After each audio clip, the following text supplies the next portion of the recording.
2019년 우리 상당교회는 온가족 새벽 예배를 통해서 성경 전체를 마치 파노라마처럼 살펴보고 있습니다. 창세기에서부터 시작해서 이렇게 구약과 신약 전체의 중요한 사건들을 살펴보면서 우리를 향하신 하나님의 뜻을 깨달아가고 있지요. 오늘은 특별히 나사로라고 하는 한 청년의 죽음을 맞이하면서 예수님께서 그 동생 마르다와 함께 나누셨던 대화를 담고 있습니다. 이 대화에서 예수님께서는 마르다에게 중요한 질문을 한 가지 던지십니다. 그 질문은 어떤 질문이었을까요? 또 예수님께 마르다는 어떤 대답을 올려드렸을까요?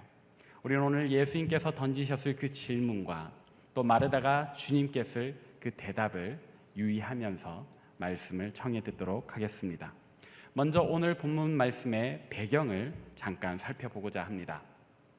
오늘 말씀은 이 마르다의 가족에게 일어난 가장 비극적인, 가장 슬픈 일을 배경으로 하고 있습니다. 그것은 바로 마르다의 사랑하는 오빠 나사로의 죽음이었습니다. 마르다는 원래 나사로, 이 오빠 나사로와 또 여동생 마리아와 함께 셋이서 살고 있었습니다. 성경 어디에도 이 가정의 부모님에 대한 이야기는 나오고 있지 않습니다. 나사로, 마르다, 마리아, 오직 세 사람만이 성경에 기록되고 있습니다. 이들의 부모님은 어디에 계신 걸까요? 감히 추측컨대 아마도 일찍 여의었던 것은 아닌가 합니다. 만약에 그랬다면 이 오빠 나사로의 존재는 이 마르다와 마리아에게 있어 그냥 친오빠 그 이상으로 아마도 부모의 역할까지 겸하지 않았나 싶습니다. 특히나 남존 여비의 사상이 아주 대두되어 있었던 이 신약 시대까지는 아마도 오빠 나사로가 마르다와 마리아 두 사람을 먹여 살리는 그런 가장 역할을 했음이 틀림없습니다. 근데 문제는 이 나사로가 어느 날 갑자기 병이 든 겁니다. 어떤 병에 들었는지는 성경이 기록하지 않기에 우리가 모르지만 아마도 굉장히 치명적인 병이었던 것 같습니다. 이 나사로가 병에 들린 지 불과 며칠 되지 않아서 죽게 되었기 때문입니다. 이 나사로의 죽음은 그 개인에게 있어서도 아주 비극적인 일이지만 이 마르다와 마리아에게 있어서도 정말로 힘겨운 일이죠. 그들의 오빠의 죽음, 사랑하는 존재의 가족의 죽음뿐만 아니라 앞으로의 생계까지도 위협을 당하는 그런 무시무시한 일이 일어난 것입니다.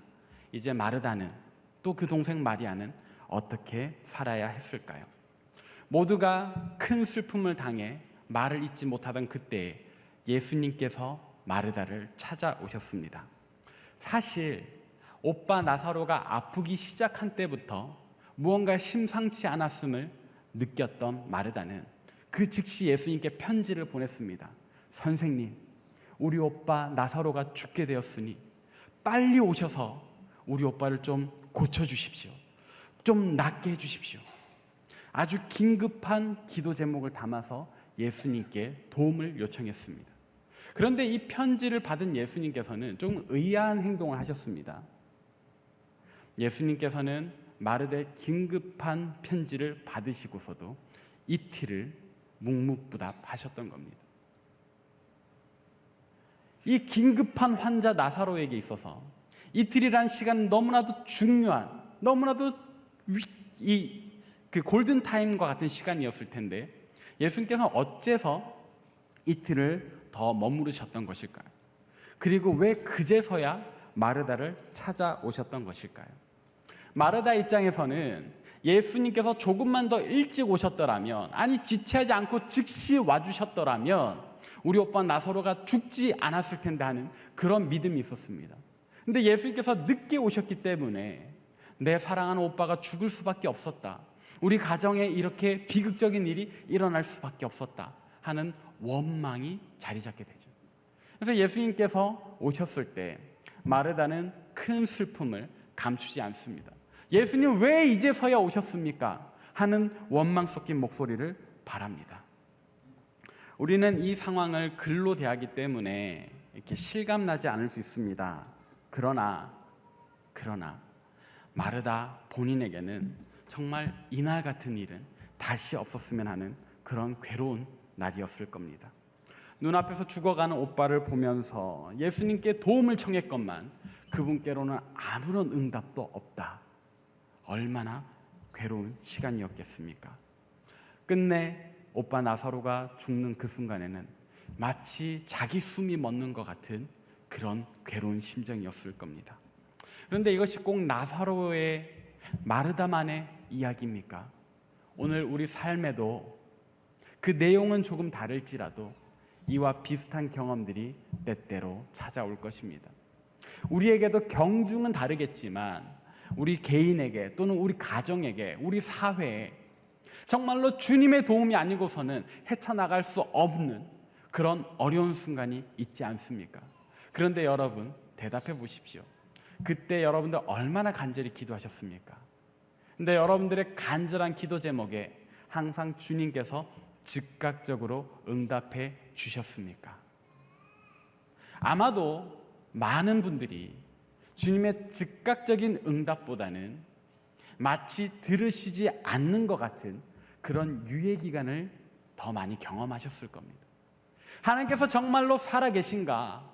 하나님께서 정말로 나를 사랑하시는 것이 맞는가 싶을 정도로 하나님께서 우리의 기도를 거절하시는 것 같은 그런 시간을 보내셨을 겁니다. 하나님께서는 어째서 우리에게 이런 아픔을 겪게 하시는 걸까요? 제가 우리 청년들을 만나다 보면 이런 경험은 비단 어린아이 혹은 어른들에게만 있는 것도 아니더라고요. 우리 청년들 정말로 열심히 삽니다. 무던히 삽니다. 아침부터 밤늦은 시간까지, 아니 자정을 훌쩍 넘긴 시간까지도 애써 노력하지만 그 노력의 결실을 보지 못해 괴로워하고 있는 청년들이 많습니다. 우리 청년들, 여러분들 보시기에 어떨지 몰라도 정말 하나님 앞에 간절히 기도합니다. 새벽에 또 금요일 저녁에 주님 앞에 엎드려서 울면서 기도를 합니다. 그러나 안타까운 것은 그렇게 울며 몇 날 며칠, 아니 몇 주 몇 년을 기도해도 하나님의 응답이 곧바로 오지는 않더라는 겁니다. 하나님께서는 어째서 우리에게 이런 고통의 시간을 허락하시는 걸까요? 하나님은 어째서 우리에게 이토록 침묵하셨던 것일까요? 이미 우리가 살펴본 대로 예수님께서는 마르다의 긴급한 요청에도 이틀이나 침묵하셨습니다. 그 사이 나사로는 결국 죽고야 말았습니다. 마르다의 마음에는 원망하는 마음이 가득합니다. 그래서 예수님 왜 이제서야 오셨어요? 라고 따져 묻던 마르다에게 예수님께서는 의아한 질문을 던지십니다. 그 질문은 무엇이었나? 오늘 본문 말씀 25절 6절을 함께 읽어보도록 하겠습니다. 시작. 이르시되 나는 부활이요 생명이니 나를 믿는 자는 죽어도 살겠고 무릇 살아서 나를 믿는 자는 영원히 죽지 아니하리니 이것을 내가 믿느냐. 아멘. 여러분, 이 질문을 만약 여러분들이 직접 받으셨다면 어떤 생각을 하시겠습니까? 사실 상식적으로 보자면 예수님의 이 질문은 상황에 맞지 않는 질문입니다. 오히려 이상한 질문입니다. 상식적이지 않습니다. 왜요? 마르다가 오빠 나사로가 아프자마자 보냈던 그 도움의 요청을 예수님 거절하셨지 않습니까? 이틀이나 더 머무르지 않으셨습니까? 그렇다면 내가 일찍 왔다면 이 나사로를 살릴 수 있었을 텐데 라는 생각을 조금이라도 하셨다면 마르다에게 하실 법한 이야기는 미안하다죠. 미안하다 마르다야. 내가 너의 긴급한 그런 도움 요청을 받았는데도 불구하고 어떤 사정이 있어서 오지 못하였구나. 근데 내가 늦어서 네 오빠 나사로가 죽고 말았네. 너무 미안하다. 내가 조금 더 일찍 왔더라면 그런 사과의 말을 하는 것이 일반적일 겁니다. 그런 사과의 말을 하는 것이 오히려 상식적일 겁니다. 그런데 예수님께서는 사과의 말은 한마디도 하지 않으시고 오히려 이렇게 묻습니다. 나는 부활이요 생명이니 나를 믿는 자는 죽어도 살겠고 무릇 살아서 나를 믿는 자는 영원히 죽지 아니하리라. 이것을 네가 믿느냐라고 물어보십니다.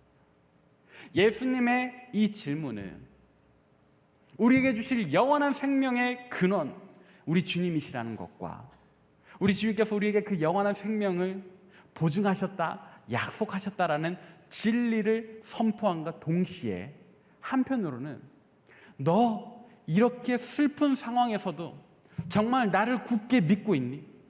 너 정말 이렇게 절망스러운 상황, 이렇게 나를 향한 원망의 마음이 가득한 이 순간에도 나를 향한 그 믿음이 변하지 않았니? 정말로 신실하니? 라고 물으시는 거죠. 여러분들이 이와 같은 질문을 예수님께 받았다면 여러분은 어떻게 대답하시겠습니까? 아마도 이 새벽에 여기 앉아 계신 우리 성도님들이시라면 예 주님, 이 상황에서도 저는 주님을 믿습니다라고 대답하셔야 할 거라고 생각하시리라 생각합니다. 근데 정말 그런 믿음이 우리에게 있길 바랍니다. 그냥 머리로만 예 주님 대답할 것이다 하는 것이 아니라 정말로 그런 상황이 닥쳤을 그 절망의 순간에도 우리의 입에서는, 우리의 마음으로는 진실로 예 주님, 저는 그 어떤 상황에도 주님을 신뢰합니다라는 대답을 하는 저와 여러분 되시길 바랍니다. 그런데 실제로 이런 고백하기가 너무 어렵죠. 저의 최근의 경험을 하나 나누고자 합니다. 저는 여러분들의 든든한 기도 후원을 힘입어서 며칠 전에 라오스 아웃리치를 다녀왔습니다. 저희의 아웃리치는 이전에 다른 어떤 아웃리치와도 조금 달랐습니다. 왜냐하면 불교를 국교로 하면서 사회주의를 택하고 있는 나라, 바로 라오스였기 때문에 그곳에서 저희는 복음을 직접적으로 전할 수 없었습니다. 예전에 했던 캄보디아 아웃리치 혹은 마카오 아웃리치는 많은 아이들을 모아서 700명, 800명을 모아다가 예수님의 사랑을 마음껏 전할 수 있는 그런 아웃리치였는데 이번 라오스 아웃리치는 불과 15명, 현지 대학생들을 모아두고 그것도 직접 복음을 전할 수 없어서 나는 이런 사람이야 하면서 교제하는 정도로 그쳐야 했던 아웃리치였습니다. 그래서 저희가 택한 별도의 사역이 하나 있습니다. 그게 뭐냐면 이 선교사님 센터가 잘 지어져 있는데 조금 우중충한 이 거무튀튀한 담으로 둘러쳐져 있었거든요. 그래서 이 담을 예쁘게 꾸며야 되겠다. 정말로 복음의 메시지를 담은 그림을 그려놓지만 이 아이들이 지금은 몰라도 언젠가 묻겠거니 언젠가는 깨닫겠거니 하면서 벽화를 그려야 되겠다. 이 벽화를 그리면서 현지 대학생들과 교제를 하면 좋겠다라는 생각을 했습니다. 그러니까 1차적으로는 이 센터에 벽화를 그리는 것이 저희의 사역이었고 궁극적으로는 이 벽화를 통해서 또는 여러 시간을 통해서 현지 대학생들과 친밀해지는 것이 저희 사역의 목표였습니다. 사진을 한번 볼까요? 네, 혹시 보이세요? 네, 푸른 풀밭이 펼쳐져 있는 것 같은데 마당입니다. 그리고 저 가운데 검은 띠 같은 부분이 회색 담이에요. 이제 저기를 저희가 칠하는 거예요. 저희가 가서 사역 준비를 열심히 하고 이제 다음 날이면 대학생들 첫 만남을 가집니다. 네, 그 만남에서 저희가 어떤 벽화를 그릴 건지 대학생들에게 잘 설명을 했고 이제 같이 벽화를 칠하기 시작했어요. 전날까지만 해도 날씨가 참 좋았죠. 푸른 하늘, 그 뭉게 구름 가득. 그런데 여러분들 아웃리치 하면 늘 날씨가 걱정이거든요. 근데 여러분 지금까지 대부분의 아웃리치에서 늘 비가 우리를 피해 다니더라 하는 간증만 듣지 않으셨나요? 어디를 가든지 이동할 때는 비가 그치고 건물 속에 들어가면 비가 내리더라. 건물 안에 있을 땐 비가 내렸는데 어디 가려고 하니까 비가 그치더라.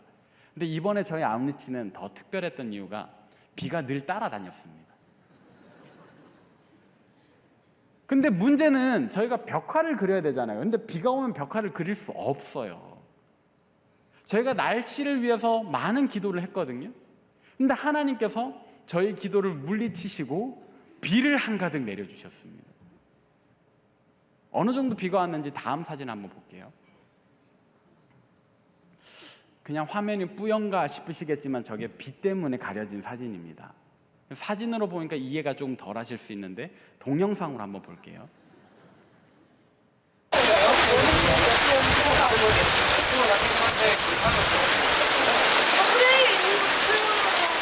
듣고 있어봐. 나 아들이랑 페이지 좀 옮길게. 잠깐만. 핸드폰도 누가 좀 가지고 있어. 뒤에 야자수가 막 흔들립니다. 벽화를 그리기 시작한 지 불과 2시간 뒤에 저런 폭우가 막 쏟아지기 시작했어요. 현지 대학생들과 막 인사 나누고, 안녕 나는 중혁이야, 너는 누구니? 지수 반, 뭐 이렇게 인사만 나누고 저희가 이제 벽화를 그리기 시작했는데 불과 2시간 뒤에 저런 폭우가 쏟아지기 시작했어요. 저희 마음이 어려워지기 시작했습니다. 현지 대학생들도 많이 어려웠던 것 같아요. 대학생들의 표정도 한번 보시죠.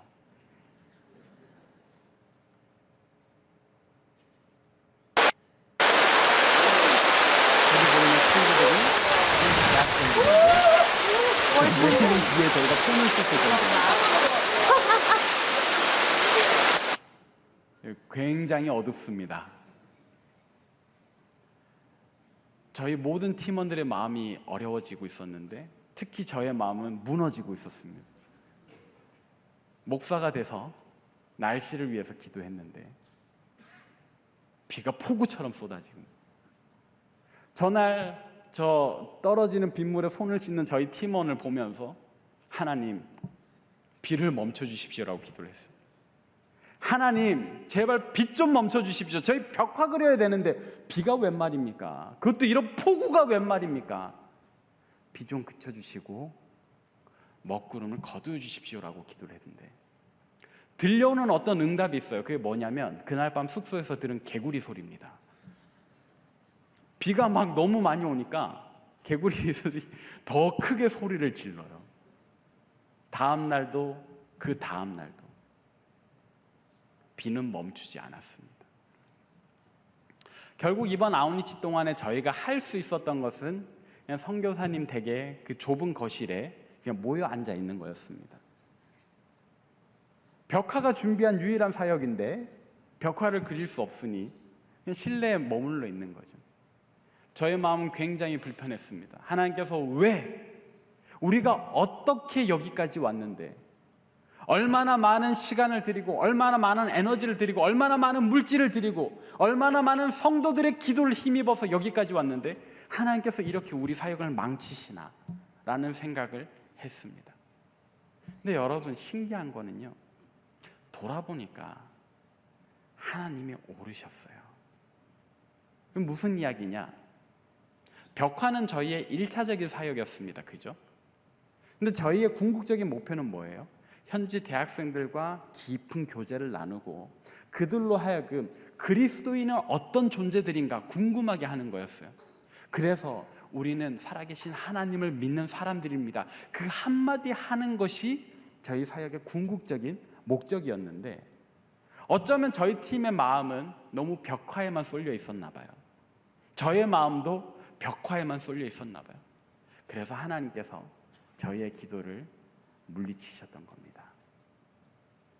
4박 5일이나 되는 긴 시간 동안 실내에 같이 있으니까요, 대화를 하기 시작했어요. 같이 게임을 하기 시작했고요. 그러다 보니까 서로에 대해서 관심을 가지기 시작했습니다. 맨 처음 작업을 했던 2시간 동안 라오스 현지 대학생들과 저희 팀원 사이의 대화는 붓 좀 갖다 줘, 여기 칠해가 전부였어요. 교제는 없었습니다. 근데 4박 5일의 시간 동안 실내에 함께 있다 보니까 너는 누구니? 네 이름 뭐라고? 너는 어떻게 살아왔니를 나누기 시작한 거죠. 깊은 교제가 일어나기 시작했던 겁니다.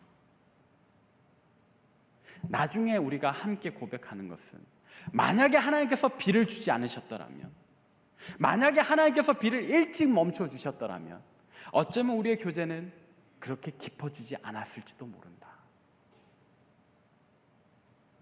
기적적으로 하나님께서 저희가 돌아오기 직전 날에 서야 비를 그쳐주셨거든요. 그리고 이제 신나서 다시 벽화 작업을 시작을 했는데 그때는 그 첫날의 작업과는 사뭇 달랐어요. 함께 이야기를 하기 시작하는 겁니다. 제가요, 저희 팀원들은 각자 맡은 부분이 있었는데 저는 맡은 부분이 없었거든요.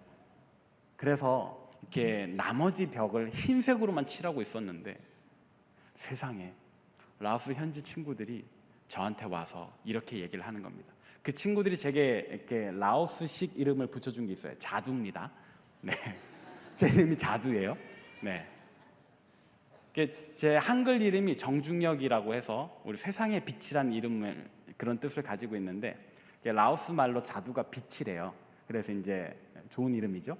네, 그래서 제게 자두라는 이름을 붙여줬는데 두 명의 친구가 자두 도와줄게 이러면서 와서 이제 같이 벽화를 그리기 시작했어요. 그러면서 한 친구가 사진으로 보는 친구인데 저기 오른쪽에 있는 저 파란색 티를 입은 친구 이름이 시소판입니다. 제가 수바나 이렇게 불렀는데 우리 수바니가 저한테 묻기 시작하는 거예요. 자두, 너 하나님 믿어? 한국말 되게 잘해요. 선교사님께서 잘 가르치셔서. 그래서 제가 순간 좀 철렁했어요. 얘가 어떤 의도로 묻지? 저 친구 원래 정령을 숭배하는 친구거든요. 이게 그냥 제사를 드릴 땐 닭을 잡지만 가정에 우환이 있을 땐 버팔로를 잡아서 제사를 드리는 이제 그런 신앙을 가진 친구인데 저에게 하나님에 대해서 묻기 시작했어요. 자두는 참 좋은 사람인 것 같아. 너 하나님 믿는 사람이야? 나 하나님 믿는 사람이야. 하나님 어떤 분이야? 하나님은 세상을 창조하신 분이야. 자두, 우리가 지금 그린 벽화가 무슨 뜻이야? 하나님이 세상을 창조하신 그 내용을 담은 그림이야. 하나님 그런 분이야? 자두, 나도 하나님 믿고 싶어. 여러분, 그 대화 속에서 느낀 어떤 그 울컥함은요, 말로 표현을 할 수 없습니다. 하나님이 어떤 분인지 궁금하고 자두가 믿는 하나님을 나도 믿고 싶다라는 그 고백을 불과 4박 5일이라는 그 짧은 시간 동안에 도대체 그 어떤 것이 저 수바니의 마음을 움직였기에 하게 만들었는가? 만약에 하나님께서 비를 주지 않으셨더라면 수바니와 저의 관계는 이렇게 깊지 않았을 거라고 생각합니다. 만약에 하나님께서 저의 기도를 물리치지 않으셨더라면 수바니가 이토록 하나님에 대해서 궁금해하지 않았을 것이라고 생각합니다. 비가 내리는 동안에 저의 마음은 굉장히 어렵습니다. 그러나 결국은 하나님이 오르셨더라고요. 그럼 저희의 벽화는 어떻게 되었을까요? 다음 사진 한번 보겠습니다. 뭔가 굉장히 예뻐졌죠? 하나님 정말로 대단하신 분이시더라고요. 하나님 정말로 오르시더라고요. 정말로 이 모든 사역의 순서를 뒤집어 버리시고 엎어 버리시고 우리 기도를 물리치셨지만 결국에는 모든 것을 완전하게 이루어 주시더라고요. 하나님께서 저토록 아름답게 저희의 벽화 사역까지도 완성할 수 있게 해주셨습니다. 그래서요, 외국에서는요 우리 하나님이 이렇게 고백하더라고요. God is good all the time이라고. 하나님 언제나 선하시다. 하나님 언제나 오르시다. 하나님만이 언제나 정답이시다라고요. 우리 생각에는 하나님이 틀린 것 같아 보여도, 우리 생각에는 하나님께서 나가서 졸고 계신가 싶어도 하나님 언제나 가장 옳은 길로 우리를 인도하시더라고요. God is good all the time. 저와 여러분의 입에서도 이와 같은 고백이 나오기를 바랍니다.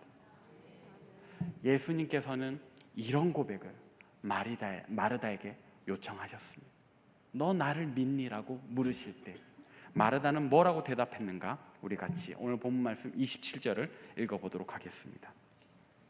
시작. 이르되 주는 그리스도시요 세상에 오시는 하나님의 아들이신 줄 내가 믿나이다.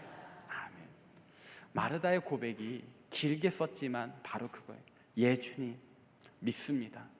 내가 이 절망의 상황에서도 주님 오르시다는 것을 고백합니다. 내가 이렇게 무너지고 낙담된 상황에서도 당신이 오르시다는 것을 고백합니다. 내 생각과 하나님의 역사가 너무나도 달라도 결국 하나님이 오르시다는 것을 제가 지금 고백합니다. 마르다의 고백은 그런 고백이에요. 저와 여러분도 이런 고백을 하길 바랍니다. 하나님 오르십니다. 하나님 정말로 오르십니다. 사랑하는 청년들, 하나님 오르시다라는 것을, 언제나 오르시다라는 것을 믿음으로 고백하시길 바랍니다. 사랑하는 우리 자녀들, 하나님 언제나 오르시다라는 것을 여러분들도 믿으시길 바랍니다. 사랑하는 성도 여러분, 우리가 함께 주님만이 언제나 오르시다는 믿음의 고백을 올려드리시길 바랍니다. 하나님 언제나 우리에게 최선의 결말을 준비해 주시더라고요. 마르다에게 준비하신 하나님의 결말은 무엇이었는가? 우리가 본문을 넘어서서 요한복음 11장 43절부터 44절을 함께 읽어보도록 하겠습니다. 시작. 이 말씀을 하시고 큰 소리로 나사로야 나오라 부르시니 수족을 베고 둔 채로 나오는데 그 얼굴은 수건에 쌓였더라. 예수께서 이르시되 풀어놓아 다니게 하라 하시니라. 아멘. 우리 주님께 모든 게 가능하시잖아요. 심지어 죽은 자까지도 다시 살릴 수 있으시잖아요. 마르다에게 최선의 결말을 준비해 주신 주님께서 오늘 저와 여러분이 어떤 상황이 있든지 우리가 믿음으로 주님은 오르십니다. God is good all the time이라고 고백할 때 하나님께서는 저와 여러분에게도 최선의 결말을 준비하신 줄 믿으시길 바랍니다. 주님은 항상 오르십니다. 주님만이 항상 선하십니다. 그분이 우리를 위한 최선의 결말을 준비하신 줄 믿는 저와 여러분 되시길 바랍니다. 우리가 이 믿음의 마음을 담아서 함께 이 찬양으로 주님 앞에 나아가십시다. 살아계신 하나님 아버지, 온 가족 새벽 예배로 하나님 앞에 예배자로 나온 하나님의 거룩한 백성들 한 사람 한 사람을 주님의 사랑의 품으로 안아주시고 하나님 우리의 간절한 기도를 기억하여 주시기를 간절히 빌고 원합니다.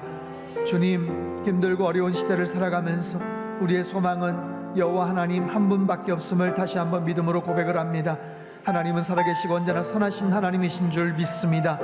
하나님은 언제나 정확하시고 신실하신 하나님이신 줄 믿습니다. 하나님은 언제나 오르십니다. 하나님의 생각이 오르시고 하나님의 계획이 오르시고 하나님의 타이밍이 언제나 오르신 줄로 믿습니다. 주님, 우리 일상에서 그 하나님을 날마다 신뢰하며 하나님을 경배하며 살아갈 수 있게 도와주시옵소서. 특별히 하나님 우리 상당교회 귀한 청년들 세워주신 것 감사를 드립니다. 이 세대를 본받지 않으며 하나님 영광을 위해 귀하게 준비되고 쓰임받는 귀한 우리 청년들 다 되게 도와주시옵소서. 하나님, 직장의 문제, 진로와 취업의 문제로 갈등을 합니다. 결혼과 앞으로 알 수 없는 미래에 대해서 많은 염려와 걱정을 갖고 있습니다. 하지만 하나님은 살아계시고 하나님은 우리를 사랑하시는 하나님이시기에 언제나 믿음의 눈을 거두지 않게 도와주시고 하나님 앞에 부르짖고 기도할 때 하나님께서 그들의 청년들의 그 미래를 가장 선한 길로 인도해 주실 줄로 믿습니다. 주님, 우리 청년부가 더욱더 부흥케 하여 주시옵소서. 새벽 이슬과 같은 청년들이 가득 넘치게 도와주시옵소서. 우리 교회의 미래가 되게 하시고 하나님 나라의 큰 일꾼들 다 되게 주님 축복하여 주시옵소서. 특별히 부모님의 손을 붙잡고 나온 우리 어린 자녀들이 있습니다. 졸린 눈 비벼가며 하나님 이 자리에 와서 말씀 앞에 엎드리고 하나님 찬양합니다. 주님, 그들 마음속에 심령 가운데 예수 그리스도의 하나님 생명의 씨앗들을 심겨 주시옵소서. 하나님, 어려서부터 다니엘과 솔로몬과 같은 지혜로운 자들로 잘 성장케 하여 주시옵소서. 다윗과 같은 예배자로 잘 성장케 하여 주시옵소서. 하나님, 이 아이들을 통해서 하나님 나라의 큰 일꾼 삼아 주시고 하나님, 저들을 통하여서 이 시대에 하나님의 놀라우신 은혜를 감당케 하는 하나님의 복음의 정병으로 하나님께서 세워주시고 하나님 주님께서 축복하여 주시옵소서. 이 나라 민족을 위해서 저희가 기도합니다. 일본과의 무역 마찰로 인해서 저희들이 많이 아파하고 힘들어하고 속상해합니다. 하지만 주님, 참으로 악에게 치지 말게 하시고 선으로 악을 이길 수 있는 하나님의 거룩한 백성들 다 되게 주님 도와주시옵소서. 어떠한 어려움 상황 속에서도 하나님께서 이 나라 민족을 여기까지 인도해 주신 것을 저희들이 기억합니다. 주님 앞에 부르짖고 간구함으로 말미암아 어려움에 처해 있는 이 나라 민족을 위해서 더욱더 기도하게 도와주시고 하나님의 놀라우신 능력과 살아계심의 그 은총을 저희들이 분명하게 체험할 수 있도록 주님 역사하여 주시옵소서. 이 새벽에도 주님 앞에 귀한 물질 드린 손길들 위에 하늘의 신령한 복과 땅의 기름진 복으로 넘치도록 부어주시고 예물이 쓰여지는 모든 곳마다 하나님의 나라가 힘있게 확장되도록 주님 축복하여 주시옵소서. 이제는 부활이요 생명 되시는 우리 구주 예수 그리스도의 크신 은혜와 하나님 아버지의 극진하신 사랑하심과 성령님의 교제교통 충만케 하심의 역사가 언제나 살아계신 하나님의 계획과 그 생각과 의도와 타이밍이 언제나 옳다라는 것을 다시 한번 믿음으로 고백하는 이 자리에 모인 모든 사랑하는 주의 백성들, 그들의 가정과 일터와 건강과 자녀들의 앞길 위에와 우리 상당교회와 이 나라 민족 흩어진 모든 열방 위에 이제로부터 영원토록 함께 하시기를 간절히 축원하옵나이다. 아멘.